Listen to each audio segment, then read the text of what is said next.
it's 3 o'clock. When's the last time you took a posture break? Have you been sat down all day? Have you been on your feet all day? When is the last time you checked in to see how your body is responding today? So I've got a couple more things for you to be working on in your shoulders, in your hips and things like that to help you get improved posture and less pain in your shoulders, less headaches and less back pain. So the first one I want you to do, sitting down on the chair, can you bring your leg up? So just like you're going to have a little coffee break. So just bring your leg up and just see how much your hip can open or not. This is a real good indicator if your hip flexors are tightening and your quads are shortening, but also it's going to help you stretch into your glute muscles, into your piriformis muscle, which causes pain in the lower back when it gets tighter. So all you need to do is just let your foot relax and just gently apply a little bit of pressure to open it up, that hip. But what you should be feeling is a stretch here into your buttock. Again, and just be aware of your upper body. Just roll your shoulders back. So just feel that. Those of you who are like, oh, that's fine, just see if you can just gently move forward, but just watch the knee. You don't want any pain in your knee. Knee pain can come from tight hips, so just be aware of that. Okay, and then release and change legs, so bringing it up.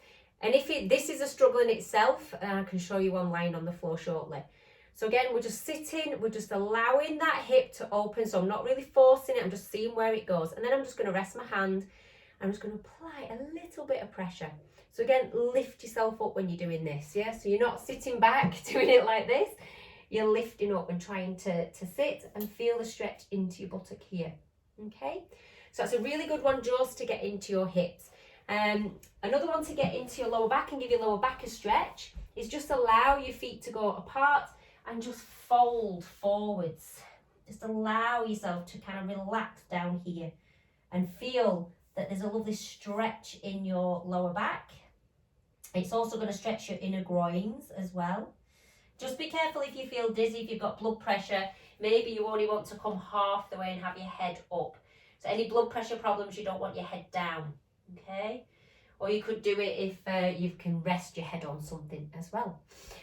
Now, going into the shoulders, you're going to need a belt or a scarf or something like that. Last week I showed you a few shoulder releasing exercises. So this one's to build up on that. And it's better to do it stood up if possible.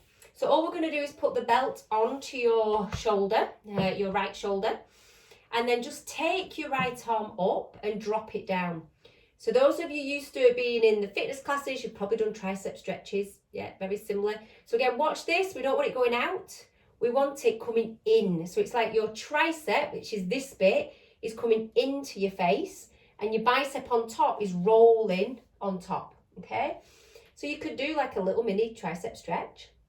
And then this hand, you're going to take it out, you're going to roll it in and up your back, okay? So I'm going to turn so you can see. And you're going to see if you can clasp your fingers, which is where we're trying to get to, or do you need to hold the belt, okay? So it doesn't matter what you're doing, whether you're clasping or holding. What does matter is if you look at this shoulder, we don't want it dropping forward as we do it. We don't want this.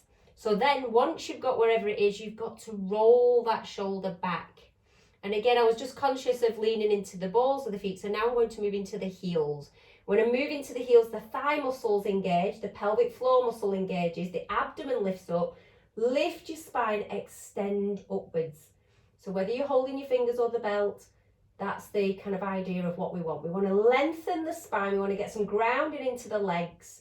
The legs give the foundations for the pelvis to sit on, and they also give the spine something to work on, okay? And then slowly release. Now being aware, again, this can make you feel a little bit dizzy, a little bit kind of lightheaded if you are tight in these regions.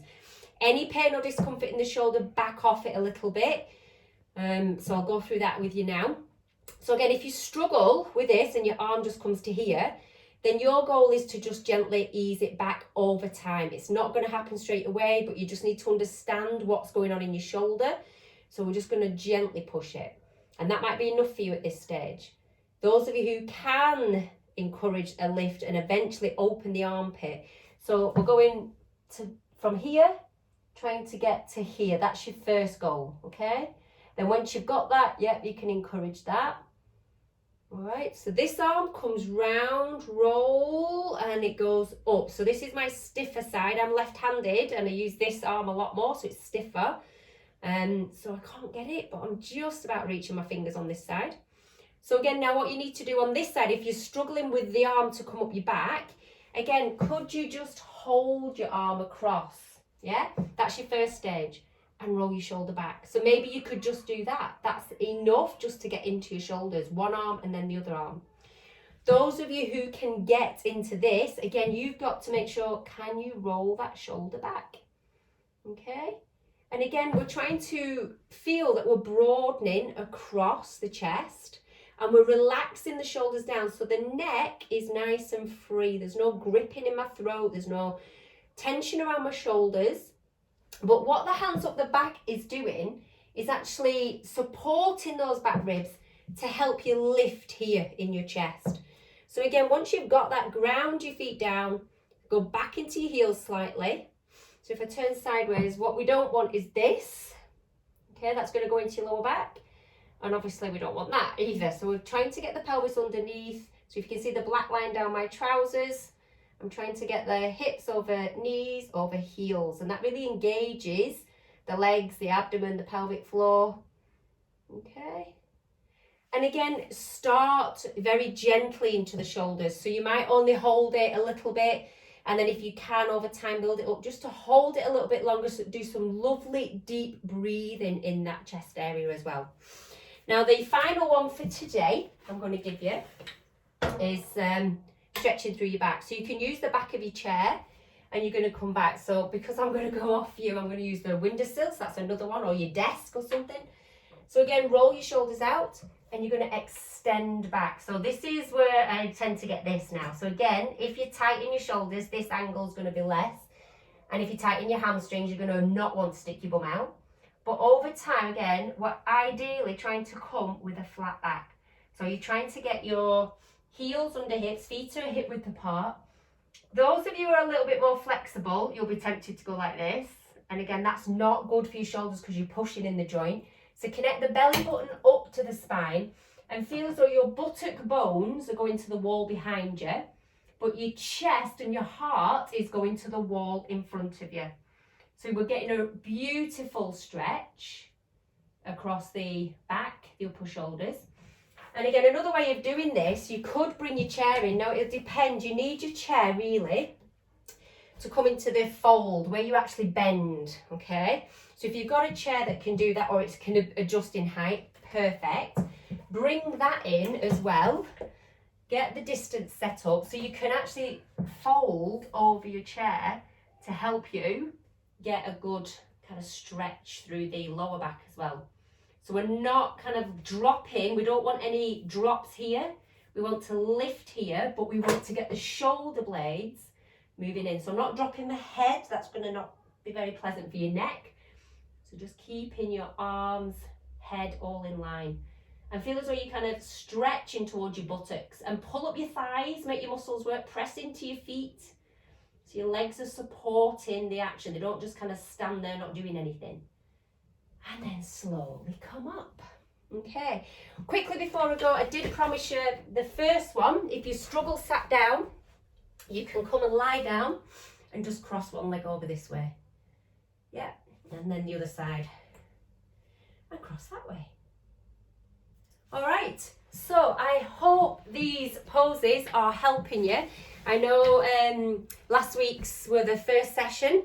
This is the second session. So let me know how you get on. Don't forget to like, share, follow the page, tell your work colleagues about it, tell your friends and family about it. Posture is absolutely massive. If you've got poor posture, it can cause headaches. It can cause gut problems. It can cause dizzy spells. So if we can work on freeing up our upper body, our hips, and get our posture right, you're going to start feeling a whole lot better. And that also boosts your kind of feel-good factor, and it also helps your immune system. So don't forget to let me know how you get on. Tag, share, tell everybody else about it, and go and have a fab day. Try and do this at least 3 times a week. and maybe re-practice last week's one as well. Combining them together would be absolutely fantastic. Guys, take care. Thank you for joining me. Bye.